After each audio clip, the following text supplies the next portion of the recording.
waagag saaxiibada aynu jecel lahayow aynu milicsano wararkii ugu dambeeyey howlgallo ka socda deegaano dhowra gaar ahaana deegaanka wabxo ee gobolka galgaduud saaka halkaasi howlgallo ayaa ka bilowday dhaqdhaqaaqyo ciidamada oo isku fidiyey xaafadaha iyo daafaha deegaanka wabxo ayaa wadaa baaritaan la xidhiidha soo saarista miinooyinka ay al-shabaab ku aaseen ka hor inta aysan ka bixin deegaanka.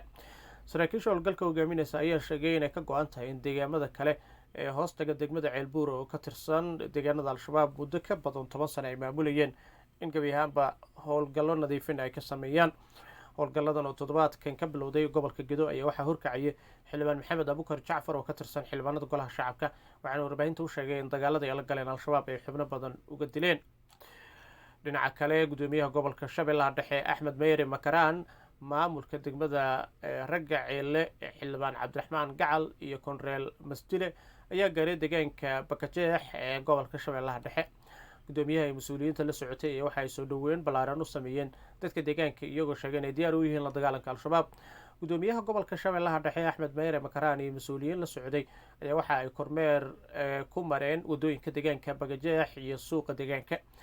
dhanka kale gudoomiyaha gobolka shabeellaha dhexe axmed meyre makaraan ayaa kulan la qaatay ciidamada deegaanka ee u taagan difaaca deegaanadooda isagoo xusay in al-shabaab waqtigooda uu dhammaaday loona baahan yahay in ay la sii socdaan dagaalka dalka looga saarayo kooxahaasi. shalayna war-saxaafadeed kasoo baxay dowladda soomaaliya waxaa lagu sheegay in ciidamada xoogga dalka soomaaliyeed oo kaashanaya dadka deegaanka iyo saaxiibada caalamka howlgallo wada jira oo ay ka sameeyeen deegaanada ceelgorof ee gobolkaasi raalli ahada galgaduud waxa ay markaasi ku dileen in ka badan 50 askari oo ka tirsan al-shabaab. howlgalkan oo ahaa mid loo qorsheeyey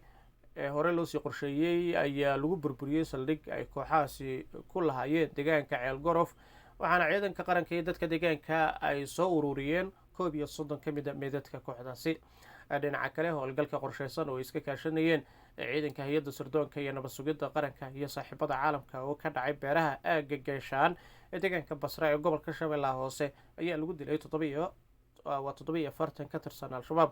dowladda federaalk soomaaliya waxa ay u mahad celisay dadka deegaanka iyo saaxiibada caalamka oo gacan ka geystay howlgalkan guuleystay. dhinaca kale macluumaadka la xidhiidha xaaladihii ugu dambeeyey saacadihii aynu kasoo gudubnay oo aynu dhegeystayaal isha iyo sidoo kale saaxiibayaal isha aynu marinayno macluumaadkaasi ayaynu dhegeystayaal aynu ku eegi doonaa. bal warbixinadii ugu dambeeyay dhinaca wadahadaladii dowladda etoobiya ee TPLF uga socday dalka kenya oo weli socda xilli la filaya in maanta lasoo gabagabeeyo. warkan aynu ka helayno gudaha wadanka magaalada nairobi ayaa sheegayaa in wadahadaladii u socday dowladda etoobiya ee kooxda TPLF oo la filayay in arbacada ay ahayd lasoo gabagabeeyey uu socon doono ilaa maalinka jimcaha. isniintii aynu soo dhaafnay ayaa taliyayaasha ciidan ee dowladda etoobiya ee TPLF waxay ku kulmeen magaalada nairobi ee dalka kenya, halkan oo lagaga wada hadlay qodobo ka mid a waxyaabihii markaasi labada dhinac aan idhaahde wada saxiixdeen, kaasoo ahaa in hubka laga dhigo kooxda TPLF. faahfaahin badan weli lagama helin shirka labada dhinac uga socda dalka kenya, balse qodobka hubka dhigista TPLF oo ahaa kan shirka lagaga wada hadlayay ayaa ka mid ahaabaa laleeyahay qodobada ugu weyn oo ay isku afgarteen dowladda etoobiya iyo TPLF. heshiiskan ay garwadeenka ka ahayeen dowladda kenya, etoobiya iyo TPLF ayaa saameyntiisa waxay maalmahanba laga dareemayay gobolka Tigray, iyada oo markaasi lasoo sheegayeen waxyaabihii qutul duruuriga oo markii hore qiimahoodu sare u kacsanaa maalmahan hoos loo dhigay sida warbaahinta u sheegeen qaar ka mid a shacabka gobolka Tigray. aynu kusii nagaano isla qodobkan ku aadan xaaladda gobolka Tigray kadib heshiiskii lagu dhawaaqay. hay-adda caafimaadka adduunka WHO waxay sheegtay inaysan jirin wax cunto ama dawo ah oo soo gaaray gobolka Tigray ee dalka Etoobiya kadib xabad joojintii lagu dhawaaqay toddobaadkii hore. qaramada midoobay ayaa ku eedeysay dowladda Etoobiya inay macluul u adeegsatay hub dagaal intii uu socday dagaalka, iyadoo sheegtay in shacabka ku nool gobolkaasi la go-doomiyey. ma jiraan wax kala socdo buu yiri madaxa WHO Tedros, waxaana filaya buu yiri in cuno iyo dawo ay bilaabaan islamarkaaba xabad joojinta kadib. taasi ma dhicin buu leeyahay. waxa uu sheegay in dadka ay u dhimanayaan gaajo iyo cudurro la daweyn karo. haddaba Tedros oo kasoo jeeda Tigray ayaa ku baaqay dib loo soo celiyo isgaarsiinta, bangiyada iyo adeegyada kale ee asaasiga. sarkaalkan ka tirsan dowladda Etoobiya ayaa sheegay in uu isku dayay in uu wiiqo heshiiska nabadda iyo in cunnada iyo dawooyinka la gaarsiiyo gobolka Tigray. waxa uu sheegay dib loo soo celiyey adeegyadii korontada iyo isgaarsiinta meelaha qaar sida uu hadalka u dhigay. waa hagaag dhinaca kale bal wararka dhinaca al-shabaab haddii aynu eegno khubarada qaramada midoobey ayaa sheegeen kooxda al-shabaab ay kordhisay dakhligeeda qaadista canshuuraha guryaha iyo dhismayaasha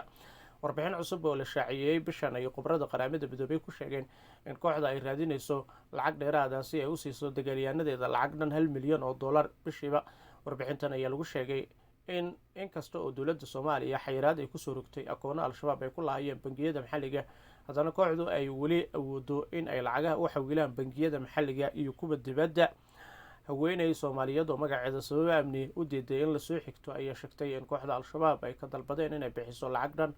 425 kun oo loogu magac daray canshuur guri oo ay muqdisho ka iibsatay ku dhowaad 3 sano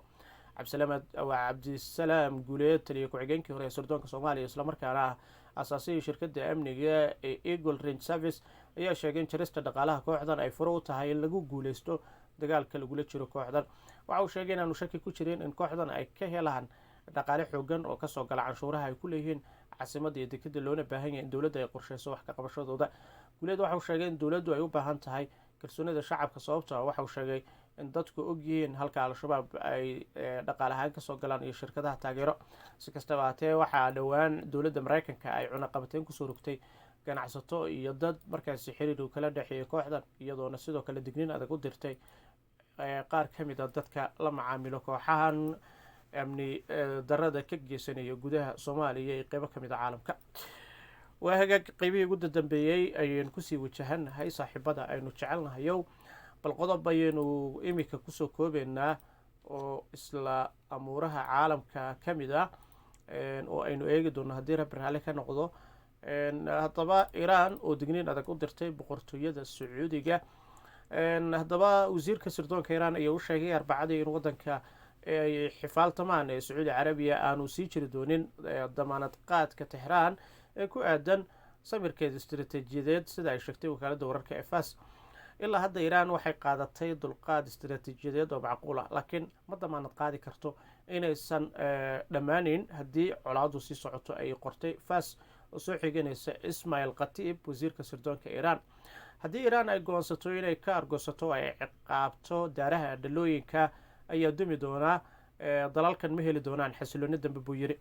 iiraan ayaa ku eedeysay waxay ugu yeertay cadow ajnabi in ay hurinayaan qalalaasaha rabshadaha wata tan iyo markii ay booliisku gacanta ku dhigeen haweeney kurdisha oo iiraan u dhalatay oo lagu magacaabo mahsa amiin bishii sebtembar kadib markii la xiray iyadoo lagu eedeeyay inay jebisay xeerarka adag ee jamhuuriyadda islaamiga ay kusoo rogtay haweenka mudaharaadyo ay dhigayeen dadka reer iiraan ee ka kala socday qeybaha kala duwan ee bulshada ayaa noqday mid ka mid a caqabadihii ugu waaweynaa ee soo wajaha hogaamiyaasha wadahadalada iiraan iyo tan sidoo kale tan iyo sanadii 1979 kacaankii islaamiga ahaa bishii lasoo dhaafay taliyaha ilaalada kacaanka iiraan ayaa uga digay sacuudiga in ay xakamayso warbaahinta waxaan uga digaya buu yiri qoyska sacuudiga xukumaya ka fiirsashada habdhaqankiina oo xakameynaya warbaahinta haddii kale waad ka shalaayi doontaan buu yiri waana digniintii ugu dambeysay waayo waxa aad faragelinaysaan arrimaha dowladdeena idinkoo adeegsanaya warbaahin waan idin sheegayaa taxadir sameeya buu yiri sida ay sheegtay warbaahinta dowladda iiraan toddobaadkii hore iiraan ayaa beenisay inay halis ku tahay sacuudiga kadib markii wargeyska wall street journal uu sheegay in riyaad ay la wadaagtay sirdoonka mareykanka digniin ku aadan weerarka imaan kara iiraan oo lagu bartilmaameysanayo boqortooyada